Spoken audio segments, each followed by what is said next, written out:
Let's just jump right in. When you picture the 12 disciples, you probably have this image in your head. You know, these wise, holy men who were just born ready for the job. But the real story is so much more interesting, and honestly way more encouraging than that. We've all seen them, right? The classic paintings. 12 guys in flowing robes, looking like they stepped right out of a stained glass window. They seem perfect, pious, and, let's be real, completely unrelatable. Well, we're about to see how that picture is a total myth. Because this wasn't some spiritual dream team. It wasn't a collection of the best and brightest minds of the time. Nope. This was a messy, deeply human, and intentionally chosen group of unqualified, ordinary people. And that's the whole point. And you gotta understand, this group wasn't just thrown together by accident. Jesus spent an entire night alone, in prayer, before making what was basically the most important hiring decision in human history. This was a deliberate, strategic choice. So why 12? That number is no coincidence. It's a huge callback to the 12 tribes of Israel. It was this powerful symbol that Jesus wasn't just starting some small movement. He was building a new community, a new people of God with him at the very center. All right, so let's zoom in on the inner circle. Peter, James, and John. These were the guys who got the front row seats to the most incredible moments. But as we're about to see, they were so far from perfect. They were leaders under construction. First up is Simon. Jesus gives him this new name, Peter, which literally means rock. And the irony in that name, oh man, it is just so thick. Because for most of the story, Peter was anything but a rock. He was impulsive, emotional, and just wildly unstable. The whiplash is crazy. One minute he has this divine insight declaring Jesus is the Messiah. The very next he's trying to argue with Jesus. He was a walking contradiction. But this is the core of his story. After his biggest, most public, most humiliating failure imaginable, denying he even knew Jesus, he was publicly reinstated. He was restored. It's this incredible picture that our worst moments, our biggest mistakes, they don't have to define us. They don't have to be the end of our story.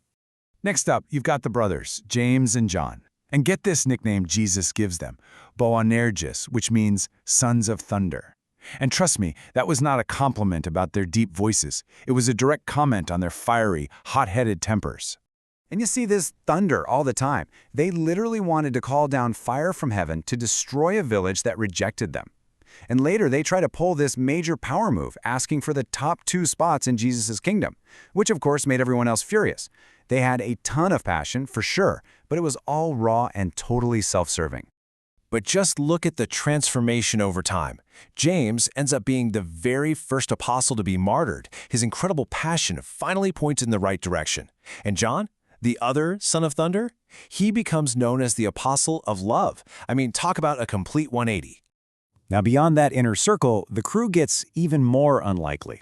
I mean, we've got skeptics, pragmatists, and sworn political enemies all crammed into the same boat, literally. So, take Nathanael. His friend Philip comes running up to him, all excited. "We found the Messiah. He's from Nazareth." And this is his response. It's just pure, cynical prejudice. He wrote Jesus off completely just because of his hometown's bad reputation. But just a few minutes later, after one single, personal encounter where Jesus sees right into his heart, Nathanael's skepticism just completely melts away. He goes from total cynic to a true believer in a heartbeat. And then there's Thomas, who gets unfairly branded as Doubting Thomas. A better description is probably the loyal pessimist. This was a guy so committed he was willing to walk into certain death with Jesus. But after the resurrection, his pragmatic mind just needed proof. He needed to see for himself. And in this stunning turn of events, that demand for proof, that moment of doubt, it actually leads to the single highest declaration of faith in the entire Bible. His doubt wasn't the end of his faith. It was the doorway to a much, much deeper one. Okay, now for a really wild pairing. First, you have Matthew. As a tax collector, he worked for the occupying Roman government. In the eyes of his own people, he was a traitor, an outcast, a collaborator with the enemy. And in the very same group, Jesus calls Simon the Zealot. Now, the Zealots were political radicals. Their entire goal was to violently overthrow Rome. So to a guy like Simon, Matthew wasn't just someone he disagreed with. Matthew was the enemy, a traitor who probably deserved to die. So how is that even possible? How do you put a government collaborator and a violent revolutionary on the same team?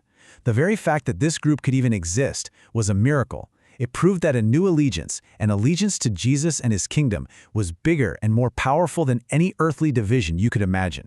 So after all that, what is the legacy of this team?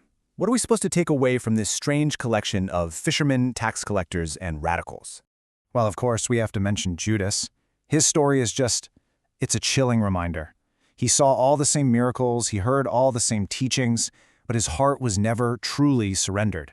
Both he and Peter failed catastrophically, but where Peter's repentance led to restoration, Judas's remorse only led to self-destruction. So what does this all mean for us? Well, a few big things. First, it's pretty clear that God doesn't call the qualified, he qualifies the called. Your past, your personality, none of it disqualifies you. Second, transformation is a messy, lifelong process. It's about the journey, not showing up already perfect. And third, true unity is stronger than any of our differences. A shared love for a common cause can bridge any divide. This team of misfits, powered by a cause that was so much bigger than themselves, literally turned the world upside down. And that leaves us with a pretty provocative question. If they could do that, what does that say about the potential hidden inside the ordinary, flawed, and overlooked people all around us today? And maybe even the person in the mirror?